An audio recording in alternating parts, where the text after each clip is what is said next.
Okay, good. This is basically the quotient rule, and we have seen that the quotient rule is the advancement of the product rule, right? Understand or not? Yes. So it means that we are doing just the other way of product rule. Now, the quotient rule is given in your page as keynotes. So, quotient rule is you need to be able to differentiate using the quotient rule, and your quotient rule is if y is equals to u over v are given, u is a function and v is also a function, then you can see that the quotient rule is dy by dx, that is equals to uh, the second function square in the denominator, and second function is as it is derivative of first function minus first function as it is derivative of second function. Okay, this is the rule. And in the previous you can see that product rule, first function as it is second function's derivative plus second function as it is first function's derivative, because in the product rule you can see that we don't have any negative sign, so we can write this term as a first, or we can also write this term as a first, but in this case we have a negative sign, so it means that this is your second function square, and this one is basically on the first, because second function square and second function as it is derivative of first function minus first function as it is derivative of second function. Is it okay? This is the method to remember this formula. Any problem? No. Okay, now we have to do the example, and example is that given that y is equals to x square plus over 2x plus 5, find dy by dx. Now we have to find the derivative, and you can see that here we have two functions which are dividing each other. First function is x square, second function is 2x plus 5. And what is u? That is x square. What is v? That is 2x plus 5. And you have seen that in the formula we use the derivative of u with respect to x and the derivative of v with respect to x. So what is the derivative of u with respect to x? That is 2x.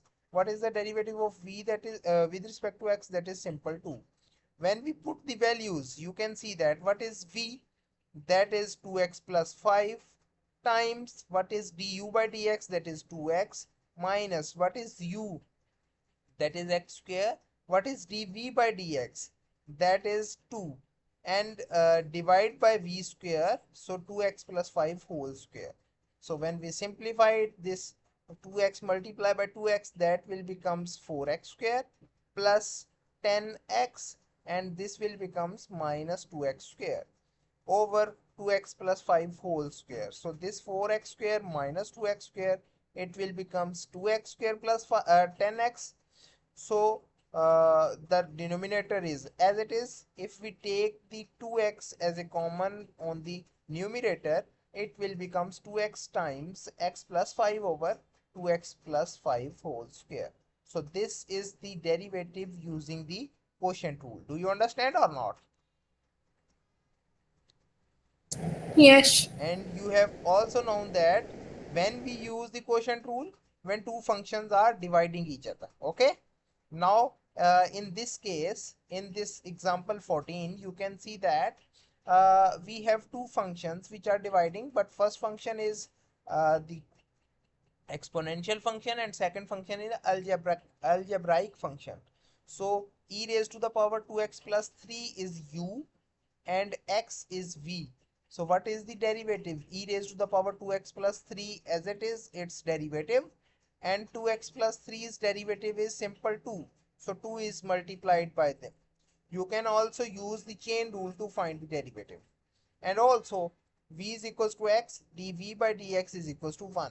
When we put the values, the second function's derivative, second function's square in the denominator, right? Second function is x, and second function is as it is, derivative of first function minus first function is as it is, derivative of second function.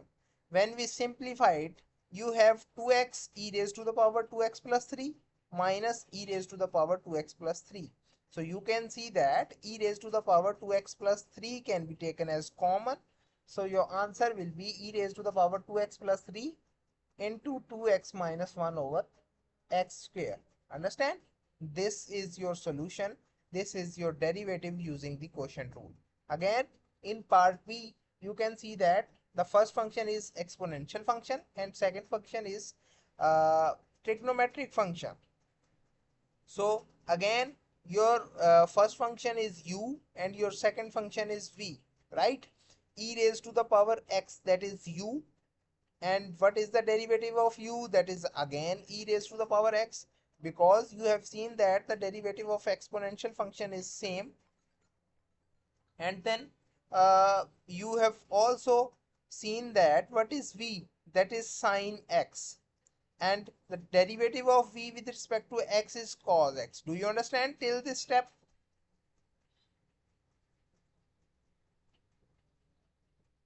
Do you have any problem?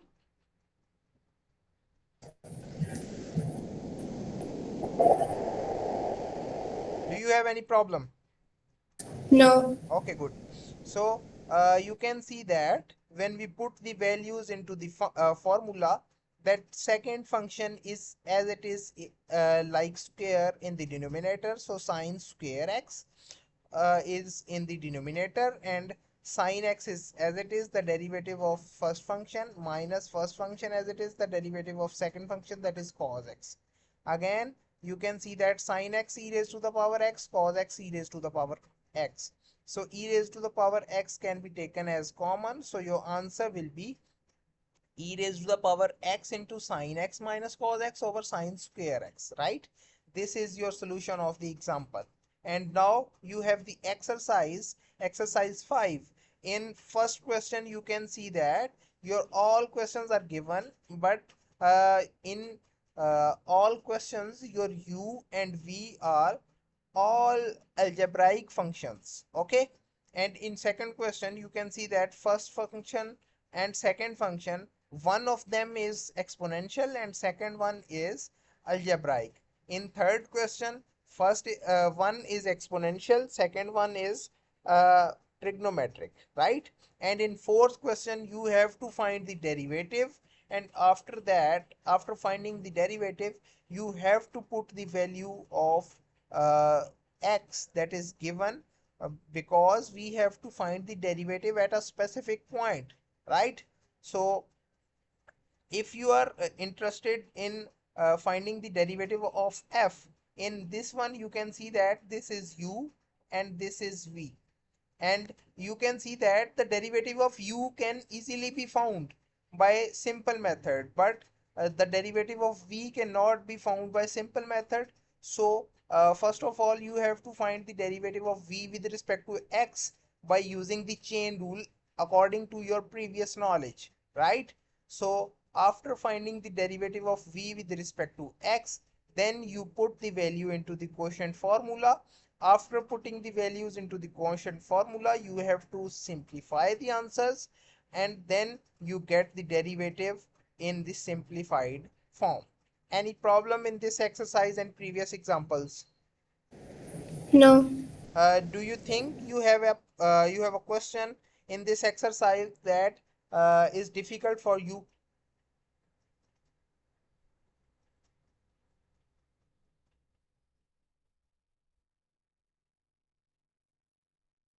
You have to do some questions from the exercise.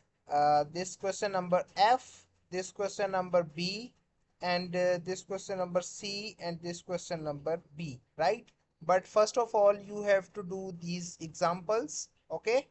After that, you have to do this exercise questions. So the example are example 13 and I have example a question. 14, part A, part B. Yes, what are you saying? Is derivative the same as gradient? Sorry?